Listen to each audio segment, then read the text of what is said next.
और ये जो उम्मीदें टूट रही हैं ना बेरोजगारी के चलते, उस उम्मीद को जोड़ने के लिए हम निकले हैं।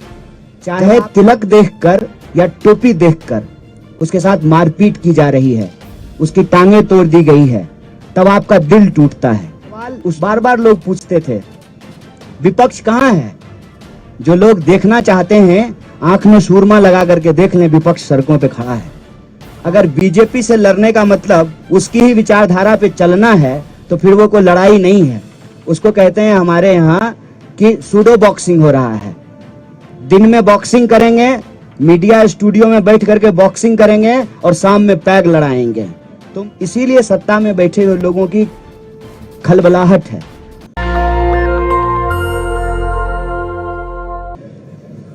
मैं सबसे पहले आपका स्वागत करता हूं और हिंदी में बोलूंगा, इसके लिए आपसे माफी चाहता हूं।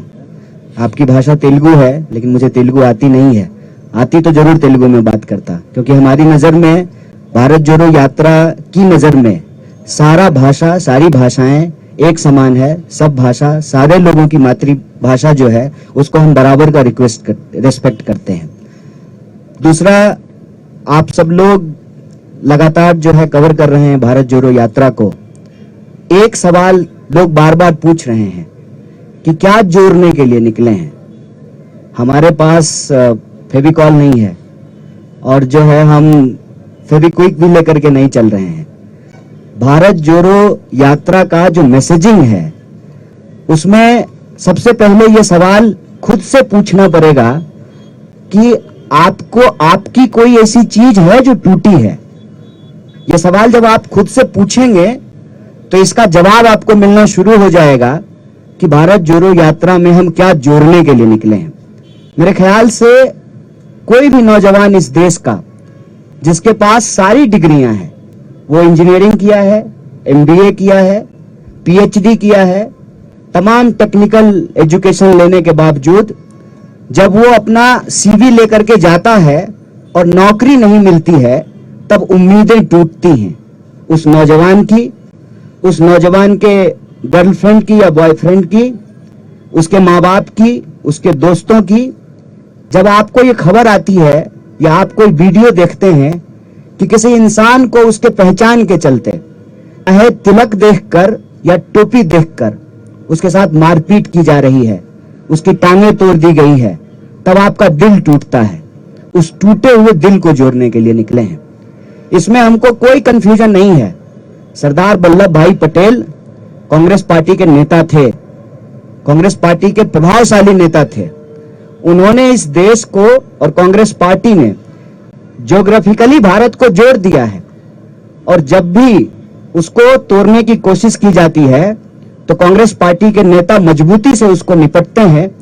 कल हम लोग इंदिरा जी को याद करेंगे, चाहे जान गंवानी पड़ जाए, जमीन जो देश से जुड़ा हुआ है, कांग्रेस पार्टी को रहते हुए उसको कोई नहीं तोड़ सकता है। लेकिन जो ज्योग्राफिकली हमारा देश इकट्ठा है, वो इमोशनली भी इकट्ठा रहे। इमोशनली इकट्ठा होने का मतलब है कि हमारे पहचान के आधार पे, हमारे विचार के आधार पे, हमारी जिंदगी जीने के तौर तरीके के आधार पर, हमारी इकोनॉमिक कंडीशन के आधार पर, हमारी भाषा बोली के आधार पर कोई हमको बांट ना सके। और हम ये देखते हैं कि भारत में आज की तारीख में गरीब लगातार गरीब हो रहा है और गरीबों की संपत्ति लूट करके 2-4 लोगों को मजबूत बनाया जा रहा है। तो यह जो अमीरी गरीबी की खाई है, उस खाई को हम पाटना चाहते हैं। जिस तरीके से आज small scale, medium scale industries बर्बाद हो रहे हैं, नौजवानों को नौकरियां नहीं मिल रही हैं, लाखों पोस्ट जो है वो सरकारी क्षेत्रों में खाली पड़े हुए हैं, वैकेंसीज हैं, उस उम्मीद को हम जोड़ना चाहते हैं। देश के अंदर हम देख रहे हैं कि लगातार राजनीतिक कल्चर ऐसा बनता जा रहा है कि अपने विरोधियों को चुप कराया जाता है। और यह सवाल बार बार लोग पूछते थे विपक्ष कहाँ है? जो लोग देखना चाहते हैं आंख में सूरमा लगा करके देख लें, विपक्ष सड़कों पे खड़ा है। कांग्रेस पार्टी पहले भी लड़ रही थी, लेकिन हमारा मैसेज नहीं पहुंच रहा था लोगों तक। तो पार्टी ने यह तय किया कि हम लोगों तक पहुंचेंगे सीधे, बिना किसी सोशल मीडिया या मीडिया के वो रहे, उनका समर्थन जितना मिलना है वो मिले, लेकिन हम सीधे लोगों तक पहुंचेंगे जैसे महात्मा गांधी सीधे लोगों तक पहुंचते थे, आज राहुल जी सीधे लोगों तक पहुंचने की कोशिश कर रहे हैं। एक तो ये सवाल आज कोई भी ईमानदारी से समझ सकता है कि कांग्रेस पार्टी एक मजबूत विपक्ष की भूमिका सड़कों पे निभा रही है और सिर्फ कांग्रेस पार्टी निभा रही है। कई बार यह कंफ्यूजन क्रिएट किया जाता है, यहां तेलंगाना में भी यह कंफ्यूजन है कि बीजेपी से कौन लड़ेगा। अव्वल तो बीजेपी से लड़ने का क्या मतलब है? अगर बीजेपी से लड़ने का मतलब उसकी ही विचारधारा पे चलना है तो फिर वो कोई लड़ाई नहीं है, उसको कहते हैं हमारे यहाँ कि सूडो बॉक्सिंग हो रहा है। दिन में बॉक्सिंग करेंगे, मीडिया स्टूडियो में बैठ करके बॉक्सिंग करेंगे और शाम में पैग लड़ाएंगे, तुम तुम्हारा हम हमारा, इधर का बैग उधर, उधर का बैग इधर। ये कोई लड़ाई नहीं है, विचारधारात्मक लड़ाई होती है।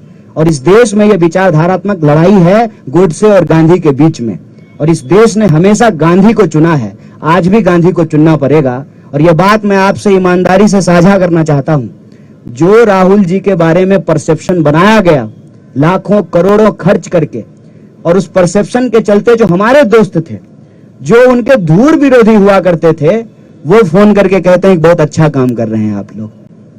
ये परसेप्शन इतनी जल्दी बदलनी शुरू हो गई है, इसीलिए सत्ता में बैठे हुए लोगों की खलबलाहट है।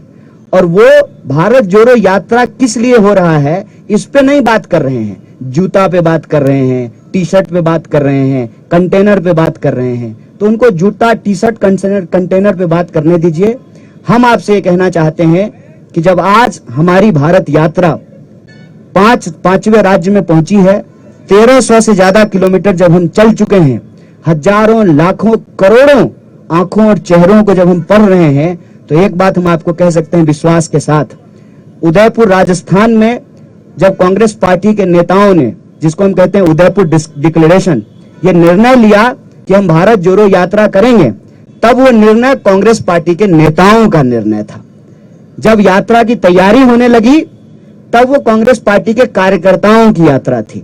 आज जब हम 5वें राज्य में आपके सामने बैठ करके बोल रहे हैं, आत्मविश्वास से बात कहते हैं कि ये यात्रा कांग्रेस पार्टी के नेताओं, कार्यकर्ताओं से आगे बढ़ करके आज के डेट में यात्रा देश की यात्रा बन चुकी है, देश के लोगों की यात्रा बन चुकी है, उनके उम्मीदों की यात्रा बन चुकी है। और इस यात्रा का उद्देश्य राजनीतिक, सामाजिक, सांस्कृतिक, आर्थिक तमाम उद्देश्य इसमें एक साथ निहित है कि यह देश जिस तरह से जमीन से जुड़ा हुआ है, जमीन से भी हमारा देश इकट्ठा रहे, इस यात्रा का उद्देश्य है। आप सब लोग आए, हमको सुने, हमारे जो है नेताओं को आप सुन रहे हैं, उनको कवर कर रहे हैं, इसके लिए एक बार फिर से प्रेस के सभी साथियों को बहुत बहुत धन्यवाद, बहुत शुक्रिया।